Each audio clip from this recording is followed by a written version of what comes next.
विश्व खाद्य दिवस के मौके पर भोजन का अधिकार अभियान ने राज्य में खाद्य सुरक्षा की वास्तविक स्थिति और डिजिटल प्रक्रियाओं से उत्पन्न संकट पर चिंता जताया। अभियान की सदस्य तारामणि साहू ने कहा कि झारखंड की स्थिति दयनीय है।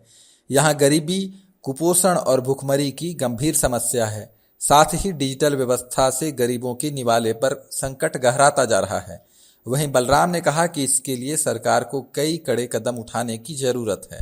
अधिकार अधिनियम 2013 से जैसे कि कानूनन तहत संविधान ने सभी को ये अधिकार दिया है कि प्रत्येक जो वंचित परिवार है उन लोगों को जो राशन दी जाती है। आप देख रहे हैं कि पीएच कार्ड है, ग्रीन राशन कार्ड है।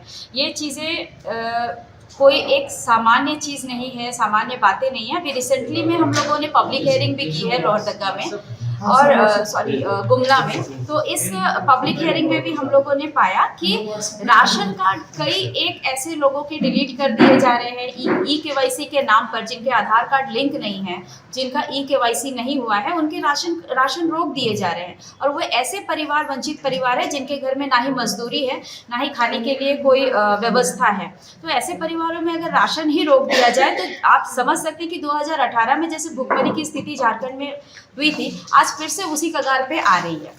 दूसरी बात ये है कि हम लोग आज आंगनबाड़ी, एनीमिया, कुपोषण को लेके जब बात करते हैं तो सभी आंगनबाड़ियों में ई केवाईसी को लेके, जैसे उसके चेहरे को लेके ये पॉज मशीन को लेके उनके फोटोज लिए जाएंगे, तभी उनको टीएचआर दिया जाएगा। तो कई एक जगह पे नेटवर्क काम नहीं करता है, बिजली नहीं होने के कारण वो जो टीएचआर है जिनको मिलना चाहिए, खास करके जो एनीमिक महिलाएं हैं, उनके जो गर्भ में पलने वाले बच्चे हैं, उनको कहाँ से वो पोषाहार मिलेगा। अगर आप पॉज मशीन में उनका हाथ का, थंब का, फिंगर का पिक्चर नहीं आ रहा है, फेस का नहीं आ रहा है, तो ऐसे में उनका टीएचआर रोक दिया जा रहा है। जब टीएचआर रोक रहे हैं तो फिर हम देश का भविष्य कैसे देख रहे हैं, क्योंकि उन्हीं से जो गर्भवती महिलाएं, कल के उनके बच्चे हमारे फ्यूचर है, वो बच्चे कुपोषित हो रहे हैं। 5 वर्ष से कम वो बच्चे जी पा रहे हैं, उससे अधिक वो बच्चे जी नहीं पाते हैं जो एनीमिक बच्चे हैं। फिर हम कैसे सवाल ना करें कि आप अगर डिजिटल चला रहे हैं, डिजिटल इंडिया कर रहे हैं, तो वो डिजिटल हमारे लोगों के लिए, हमारे देश के नागरिकों के लिए, हमारे बच्चों के लिए वो सुरक्षित है या नहीं है। ये हम सभी जान रहे हैं कि परिवार और जो आज भुखमरी की स्थिति है वो कुपोषण है, और कुपोषण इतना ज़्यादा बढ़ रहा है कि सिर्फ वो एक छोटे बच्चे में सीमित नहीं रह रहा है, बल्कि जो आज एडल्ट है, जिनकी उम्र आज आप खुद भी देख सकते हैं कि जब हम लोग कभी कहते थे कि 60 ईयर्स हमारा पेंशन होगा, आज हम लोग 50 ईयर्स में आ रहे हैं। तो ऐसा क्यों है? ऐसा इसलिए है क्योंकि हमारी शारीरिक स्थितियाँ जो न्यूट्रिशन हमें चाहिए थी, प्रोटीन्स चाहिए थी, वो नहीं है। और ये जानते हुए भी आज जहाँ पे आंगनबाड़ी में, एमडीएम में जहाँ स्थितियाँ गंभीर है, पीडीएस को लेके, यहाँ पे राशन उस तरह से नहीं मिल रही है। दूसरी बात ये है कि अहम बात ये है कि न्यूट्रिशन, जहाँ पे हम अंडों की बात कर रहे हैं, 2019 से आंगनबाड़ियों में बच्चों को अंडे दी जानी चाहिए थी, ताकि उनका जो न्यूट्रिशन कमी है, न्यूट्रिशन की कमी है, वो बढ़ोतरी हो सके। पर 2019 से सरकार ने चिट्ठी तो सभी को मुहैया कराया, हर एक सीडीपीओ के पास चिट्ठियाँ गई है, पर क्या अब तक आंगनबाड़ियों में अंडे मिले हैं? ये सबसे दुखदाई बात है कि आज भी हमारे आंगनबाड़ियों में बच्चों को न्यूट्रिशन फूड नहीं मिल पा रहे।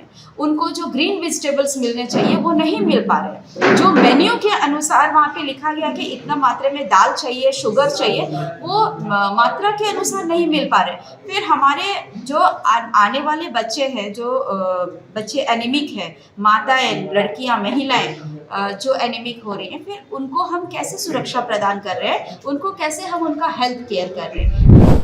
हमारा ये कहना है कि जो वंचित परिवार है, जो एक्चुअल में जिनको मिलना चाहिए, उनको सिर्फ आप एक डिजिटल और आधार के कारण आप रोक रहे हैं, तो ये सही नहीं है ना। क्योंकि एक इंसान जो कि उसे खाने की ज़रूरत है, शारीरिक उसे उसका शरीर को भोजन की ज़रूरत है, आप एक डिजिटल को दिखा के ये कह रहे हैं कि आपका डिजिटल में आपका चेहरा नहीं आ रहा है, आपकी आंखें नहीं आ रही है, आपका हाथ नहीं आ रहा है, जिस वजह से आप उसको भोजन से उसको वंचित रख रहे हैं। तो ये कौन सा डिजिटल है कि एक इंसान को उसके जीने का अधिकार छीन ले?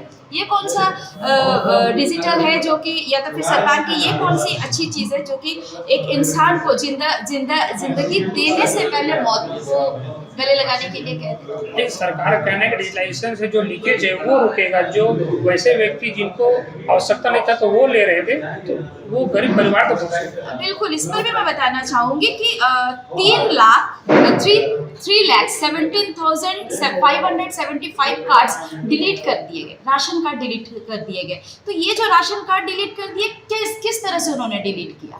सिर्फ KYC नहीं होने के कारण, सिर्फ आधार कार्ड लिंक नहीं होने के कारण कई एक वैसे व्यक्ति हैं जो वहाँ पे पहुँच नहीं पाए हैं, क्योंकि हमारे राज्य में आज भी लोग माइग्रेशन के तौर पे बाहर काम करने गए हैं, जो लोगों को मालूम नहीं है। आप ऐसे लोग यहाँ पे ये भी आ रहे हैं कि सरकार ने खुद, ये हमारा आंकड़ा नहीं है, ये गवर्नमेंट का आंकड़ा है, झारखंड सरकार का आंकड़ा है। उन्होंने बताया है कि 5,489 कार्ड धारक जीवित पाए गए। तो फिर आपने बिना देखे, बिना जांच किए मृत घोषित करके 3,17,575 कार्ड डिलीट कैसे कर दिए? ये हमारी गलती नहीं है, जनता की गलती नहीं है। गवर्नमेंट ने जिस तरह से डिलीट किया ये उनकी गलती है, और वो खुद ही बोल रहे हैं कि 5,489 कार्ड में लोग जीवित है। फिर ये जो डिलीट किया है किसने किया? और जो अभी आप लोगों ने 3 लाख डिलीट कर दिए राशन कार्ड, उन लोगों का क्या? वो वंचित परिवार कहाँ से खाएंगे? वो वंचित परिवार के बच्चे कहाँ से पलेंगे? ये तो सवाल है ना। तो फिर ये डिजिटलीकरण का कहाँ तक लाभ पहुँच रहा है लोगों को, ये हमारा सवाल है। खबर का मतलब बवाल न्यूज। हमारे चैनल को सब्सक्राइब जरूर करें।